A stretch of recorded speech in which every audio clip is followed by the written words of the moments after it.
Hello, Anna. Welcome to Festival dei Popoli. We're very happy to have you here today, talking about your amazing film, which left us all really impressed for its style, for the story behind it, and for the use of sound. It's a really rich film, extremely special, and I would like to ask you primarily, and first of all, how did the idea come about? How did you meet Egidio? Did you know of him before the film, and how did the whole process start? Thank you. Thank you for having me here and for having APIYEMIYEKî compose this large cosmos of films that are being shown this year at Festival de Popoli. So thank you for your words also. Um, APIYEMIYEKî is a film that I don't feel at all that I made on my own. It's a film that it's part of a much larger effort of people in Brazil who were involved in organizing an exhibition last year that happened in São Paulo called Meta Archive 1964 to 1985.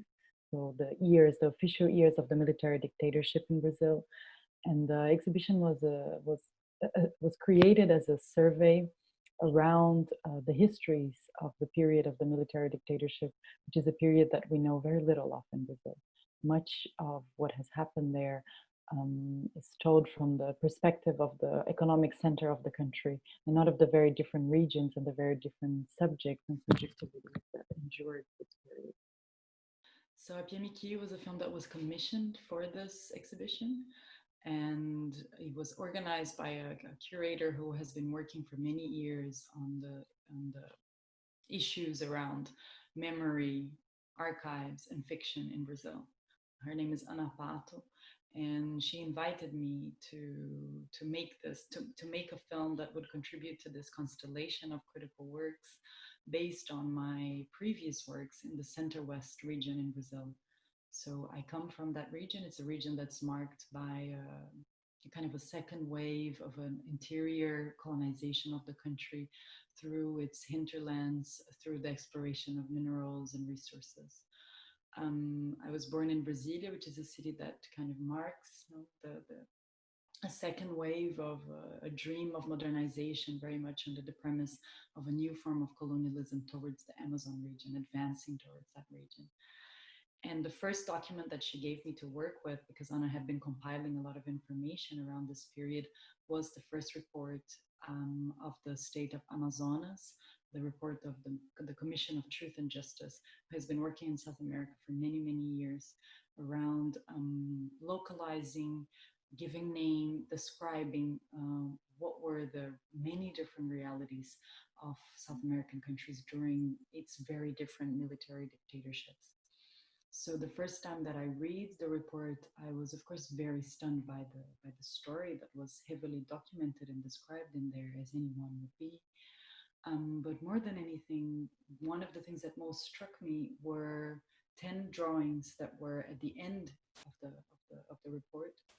They were annexes to the report, but I like to name them and reclaim their status as forensic evidence of the atrocities that have been committed against the Waimiri Atroari people, auto-denominated Kenya, in the Amazon region during the 1970s. So that's how it started. And then how did you actually, so you found the drawings, and through the drawings, I guess you managed to actually find Egidio's work. You probably were familiar with his work already, but was it through this discovery that you managed to come in contact with him and actually involve him in the film? And how did the process of working around the drawings actually come about? It's a more roundabout story than it seems to find Egidio. Egidio is not a very well-known person outside of the Amazonas region. There, he's very well-known and respected for his work as an indigenous rights militant and educator. But all that I knew was that Egidio was also one of the coordinators of the reports that I just described. And we had spent around 6 months or more trying to get in touch with him via the usual means of communication through emails, virtual images, virtual messages. And of course, nothing was really working out, and we weren't able to find him, even though he keeps a very active blog in which he's talking about the many different issues that are happening in the region. But it was impossible to find him.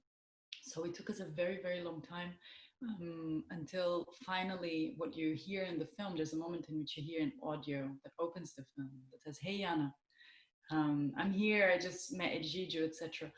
For me, this is it's a turning point for me, and it's a turning point for the research of the film and for the making of the film, because that audio was recorded by an artist and producer called Keila Serruia, who was willing enough to go to Presidente Figueiredo, the small town in which he lives, and to try to find him directly. So she drove for 3 hours from Manaus there. And it's very funny because she said that we didn't have an address. We just knew the name of the house, but there was no address, a fixed address for that small wooden house that we see in the film. And she arrives in Presidente Figueiredo, and all she sees is a red flag at the front of the house. And she said, I was certain that it was going to be here because of the flag, and just clapped in front of the house. And he came. As you see, Egidio is now an older man who has lived many, many years in that region, but who is just as resilient, it seems to me, as he was. He has transformed his house into what he calls a house of culture, open to the people of the region, in which he houses an archive of an incredible array of books around permaculture, around apiculture, around indigenous right, indigenous rights, and indigenous writing. So in many ways, what amazes me about Egidio's collection of drawings, because I would say that it's a very unofficial archive, is that instead of it being your usual classified, cold, paralyzed, and almost morbid incarnation of archives, as we know, in the majority of places, because they follow a logic that's very much proper to a kind of colonial modernity that likes to, classify documents in a detached, cold, and so-called objective way. This is not at all the case of Casa da Cultura do Urubuí, which is his house, transformed into a living archive, I think, of sorts, in which the memory of the region and a potential dreaming of its future is consistently being negotiated in that space that we see in the film. That's so interesting what you're saying, because this is exactly what I feel about the film, that from that moment on, from the moment of the encounter with the Egidio, a sort of flux starts, which is a flux where this idea of learning about about writing, and the idea of exploring nature, and this idea of almost owning one's own voice, and then also denouncing the crimes, all becomes an incredible flux that where culture and nature find their own balance. And I feel you really entered into this language amazingly with the film. So I wonder, what was your research around the language of the film, which uses a lot of avant-garde techniques, but it's very close to the subject. And the the the the sound of nature is very strongly present in it. Yes, I would say that you use the word flux, no, a flux of images, and I think that one of the most strong images for me when I began, not even editing the film, but really coming back from the trip, was the enormous strength of that river that we see moving through the film, and that in the film becomes almost a kind of an uchronia of sorts, in which I imagine the river as a force of reclamation of the space of these people, of a space before the entrance of the so-called civilized man Camille, who we see such a horrendous and precise portrait in the film. So in many ways, there was something which happened in very practical terms is that we spent the whole day with Egidio interviewing him, looking at the drawings, touching the drawings, being in the presence of these absent people that are there through their imprint on these pieces of paper. And of course, it's very charged and very, it's a lot of energy that you receive when you're listening to such a testimony.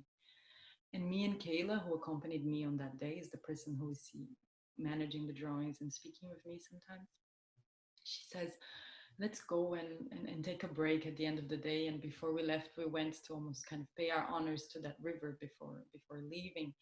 And all of a sudden, that space of the river as a kind of a historical force, as an entity of sorts, was so strong that it was even hard to put it into words, even though everything that we had just seen was about trying to put into words also something that cannot be communicated through words. The trauma that is expressed through these drawings is a partial trauma, and I think actually very wisely put together, because what the Kenya end up doing is creating a portrait of the civilized man, of Kenya. So I think it's a film that also tries to look at us rather than just consistently trying to look at them.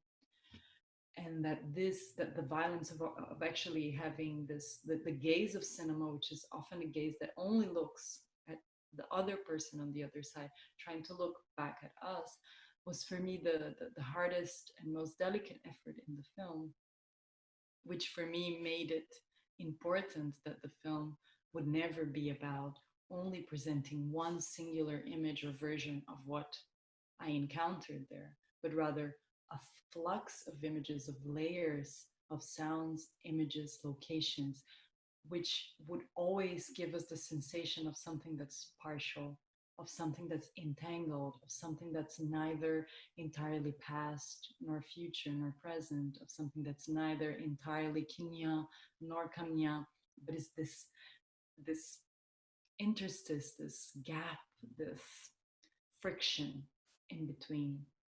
Hence why you're consistently having access to an image that disappears and that returns, that disappears and returns, because there's something of a ghostly haunting that is unquestionable the moment that you see and touch these drawings for the first time. And I feel it is unquestionable in Brazil in general, and this space in between that you're recalling and that where you're discussing the idea of otherness and you're challenging the idea of otherness and you're keeping sort of a very strong dialectic open for the future to come, is sort of the heritage of the film, that it's looking at the present tense. And I wonder if you have something to say about what's happening at the moment in Brazil, with the indigenous communities being so vulnerable to the virus as well as politically and socially, and obviously also very vulnerable in the environment is also very vulnerable. So this sort of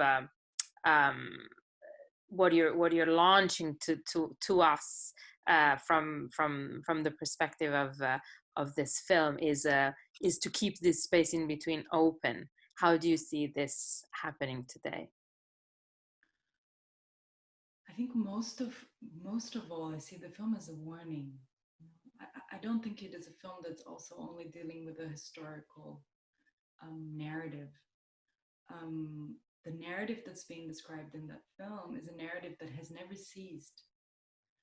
And what Kayla says right in the beginning of the film, which says, I don't know if your research goes over 1985, the official end of the military dictatorship, but if it does, I'm sure Gigi will have other things to tell you, because as we know, the violence against indigenous people has never ceased in this country. And in many ways, what we're witnessing today is a return of a death drive that envisions particularly that region as an unmasterable, undominated, undomesticated region. And that, for the colonial mind, is a challenge. And I feel that all the efforts that are being dispensed at the moment in that country is completely directed towards that region. So the film is a warning for me because it's not only about the past. I'm speaking about something that's very much present. And despite the specificity of what the film is dealing with in terms of its temporality, today, speaking about that film, be it here with you or with other people in Brazil, there's great risk involved. And this aspect, this very present and political aspect of the film is undeniable. And in many ways, I feel that what we may call the vulnerability of indigenous societies in Brazil is also at the same time their great strength, because if there are communities that are really strongly standing against the morbid death drive of this thing that they call a government that isn't one, is being led by indigenous societies and communities in Brazil, and there's no doubt about that. And they are a threat because they defend the possibility of another way of inhabiting this planet. And that's their greatest strength. So, well, thank you so much, Anna. This was really a wonderful insight into your film, into the process, and into the topic of the film. And yeah, I wish everyone who's connected with us a very good experience watching your film. And I hope to see you in person next time very soon and in Italy again. Thank you so much from all the staff of Festival dei Popoli.